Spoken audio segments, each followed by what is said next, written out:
Hi, and welcome back to our series on typography.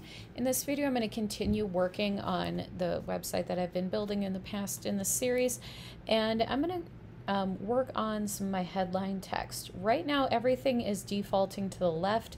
That is the standard default, is left aligned text, so it'll always fall to the left side of the window. So I'm going to center my H1 tag. So I'm going to locate my H1 in my CSS, and I'm going to type in text align center. And you see that's going to center all of my H1 tags.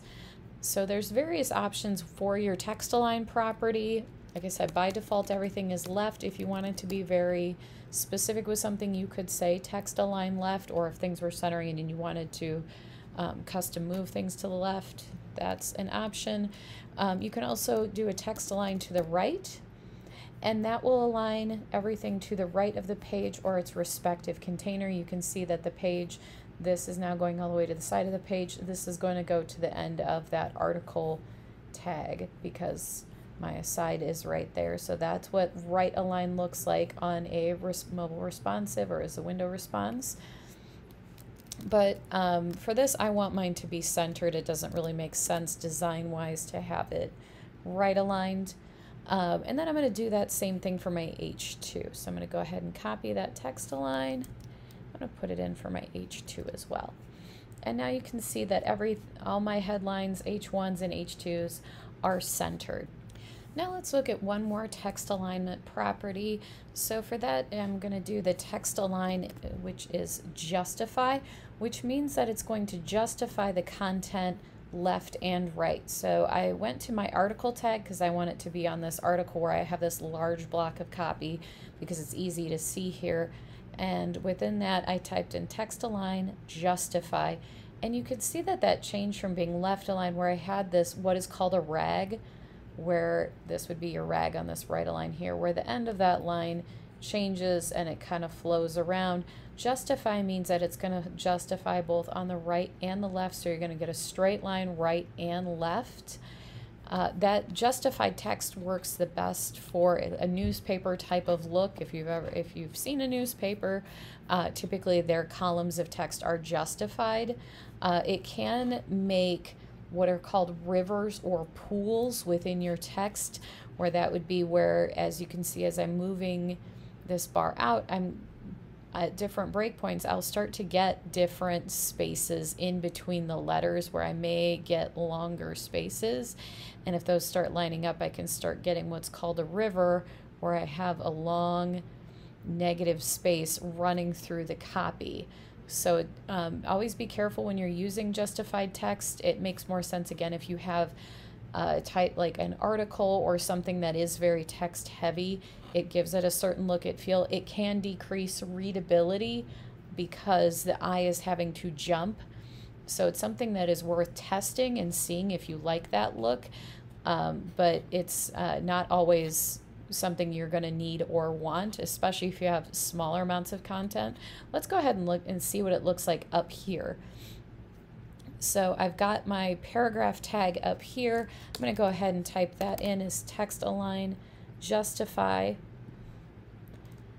and you can see that there's not always two lines. Let's squish it down so I can end up with more lines, and you can see how I'm starting to get kind of funky spaces in there because there's just really not enough text. That last line just kind of stops where it stops. So it doesn't really make a lot of sense to justify a short amount of text like that. Again, you can start getting really funky, weird spaces with that. Makes more sense to either make that centered or left aligned. Left aligned text is the most readable for your users. Next, in styling our text, we're going to want to do a couple tags around some of our sources here to make them what are called superscript. So in a little bit, we're going to actually add on some of the links so that these sources cite back to where they need to go. But I want to call them out by making them superscript as opposed to being a little tiny one. We're going to do that. So I need to locate them in my text. So there's my first one. There's that number 1 right around here. So wrapping around that 1, I'm going to do the superscript tag, which is just SUP. And then I'm going to cut and paste that 1 right in there.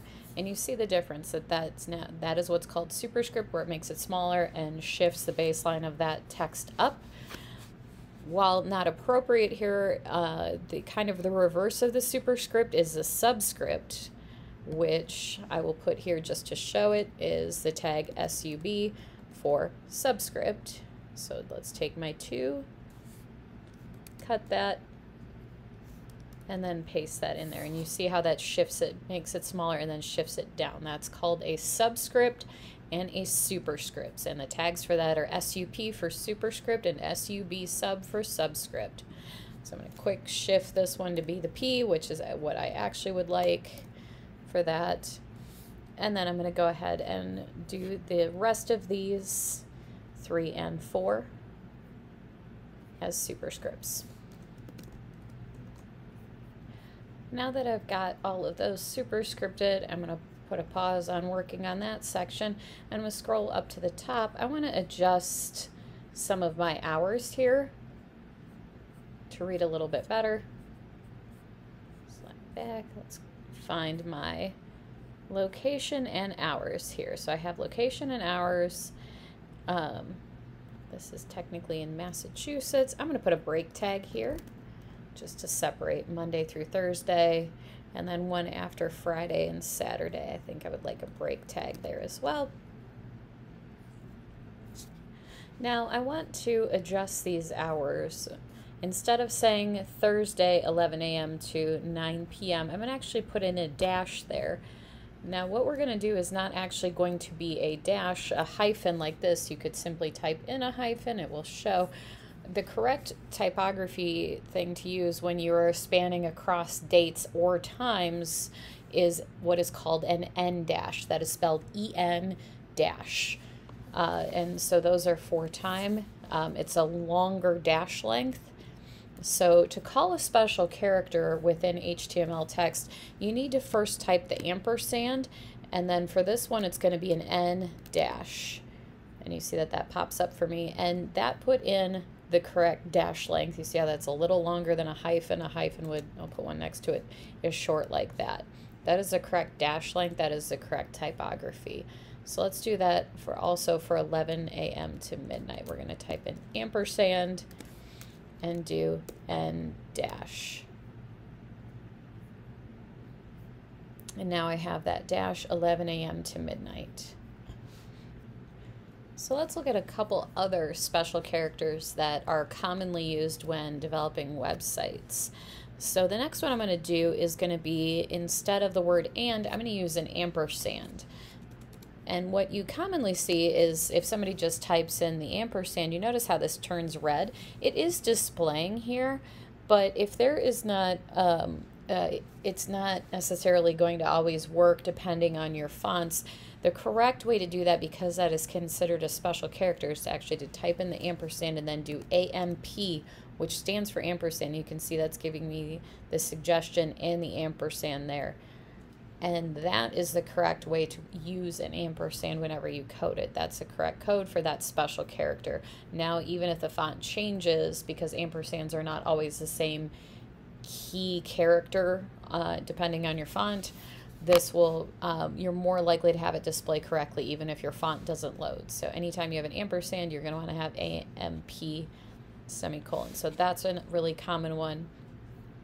Another one that I want to do is what's called a non-breaking space. Anytime at the end of any paragraph, I cannot control when something is going to break. So depending on, let's see if I can get it to work here. If I have two words, oops, there, I can get it there. The word absent ends up by itself on a line of its own. You don't want that. That's poor typography. That's considered to be a widow. So you'd never allow that to run in print typography. You're not going to allow it to run in your websites either. So I'm going to locate the end of my text here, not my citation, my article. So locating in my article the last two words, so we have for the most part, comma, absent. So right there I have a space. So if I want to make these words always travel so that part and absent always stay together regardless of screen size, I'm going to put in what's called a non-breaking space. So I'm going to delete that space and type in ampersand NBSP. That stands for non-breaking space, and see what happens when I put that in. Even though it's the same screen size, part and absent will always go together. So I'll never have a widow no matter what on my screen size. They will always go together. So anytime you are styling your text, the last two words of any paragraph should always get a non-breaking space. Reminder, when you type in a non-breaking space character like that, you don't want to actually put in a space. That will actually, this serves as your space character, because then that would eliminate the non-breaking space. You'd end up putting in a space and then you can have a widow. So I'm going to go ahead and put that in here as well, because it's the end of that paragraph as well. Now species will always go together between the species. So you see as I move these, and I may even want it to do one with the 4 so the 4 doesn't kick down by itself either.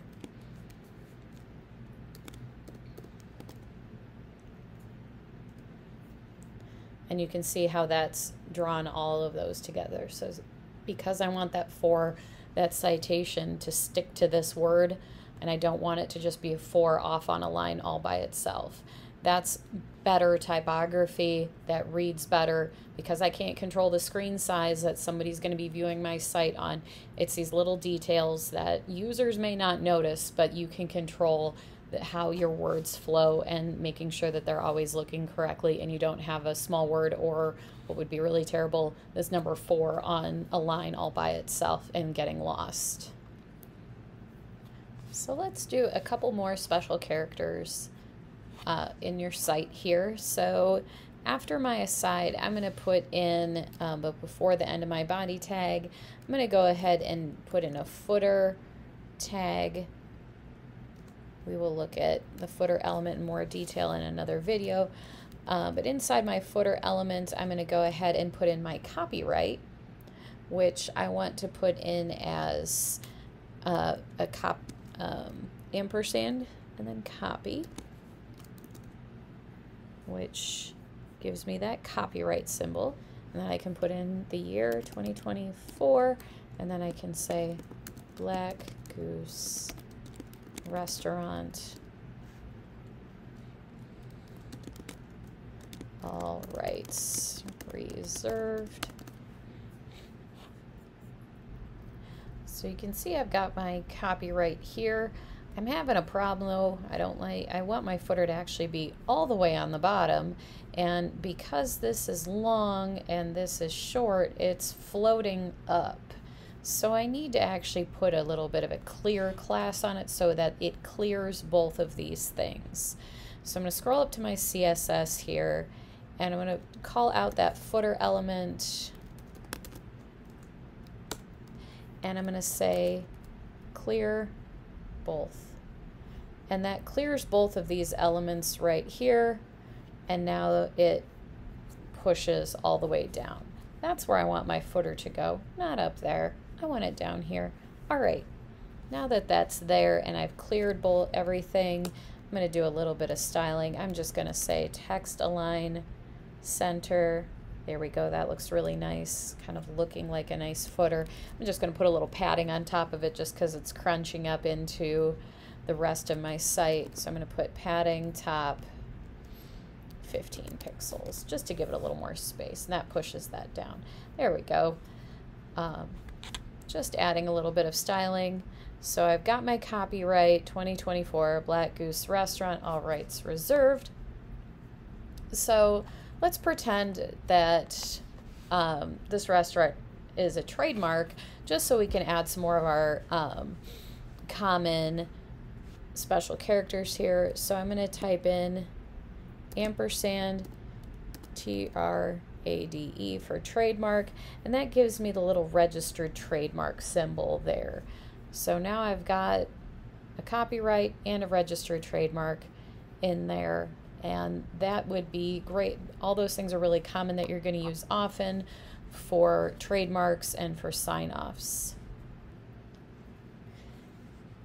If you'd like to see a full list of all the special characters that are supported in HTML, you can jump onto W3 Schools. There's plenty of other places these are listed as well, and look up HTML symbols. This will give you the full listing of all the symbols that you can use. You can do not only the shorthand, but as well as the Unicode number for these if you want to. I think it's easier to remember some of these entities a little bit better than the numbers, so you can see the copyright symbol, registered trademark symbol, trademark symbol, arrows, and you can have full listings for things such as currencies, arrows, and other symbols. There's so many out there. You don't have to memorize some. It's easier to go look, you put a couple into your mind, but it's important to know that when in doubt, go look it up and you can find the symbol that you're looking for.